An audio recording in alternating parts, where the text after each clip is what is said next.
আজকে চলে এসেছি, আজ 4 ডিসেম্বর আমার জন্মদিন। চলে এসেছি মায়ের কাছে, মানে যাচ্ছি সকাল সকাল বেরিয়ে পড়েছি, মায়ের কাছে যাবো, দুপুরবেলা মায়ের কাছে খাবো। অনেক অনেক অনেক সারপ্রাইজ তোমাদের জন্য আছে। দেখো এখানে শুরু হয়ে গেছে আমার জন্মদিনের কেক কাটা। এর মাঝে আমি ব্রেকফাস্ট করেছি, সব কিছু করেছি। এই কেকটা মা বানিয়েছে, মা নিজের হাতে কালকে বানিয়েছে, আমাকে কিচ্ছু বলেনি। আমি যখনই জিজ্ঞেস করেছি যে কী সারপ্রাইজ আছে কালকে বলো, একটু শুনি, কিচ্ছু আমাকে বলেনি। বলছে না তুই আয়, তুই আসলে তুই জানতে পারবি যে কী আছে তোর সারপ্রাইজ, তুই আয়, আমি কিচ্ছু বলবো না।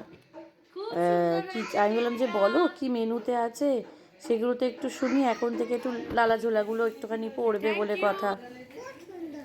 কিচ্ছু বলেনি। দেখো কত কিছু বানিয়েছে, ভাত আছে, মূলো শাক ভাজা আছে, তারপরে আলু ভাজা, বেগুন ভাজা, ফুলকপি ভাজা, এত বড় একখানা পার্শে মাছ ভাজা, তারপরে এখানে আছে পায়েস, গাজরের হালুয়া, তারপরে তোমার ইয়ে দিয়ে কি বলে পেঁয়াজ কলি দিয়ে তোমার ছোট্ট ছোট্ট ট্যাংরা মাছ দিয়ে তরকারি করেছিল, ডাল করেছিল, দুর্দান্ত। আবার গোগল বলছে দারুণ হয়েছে, দারুণ হয়েছে, বুঝতে পেরেছো?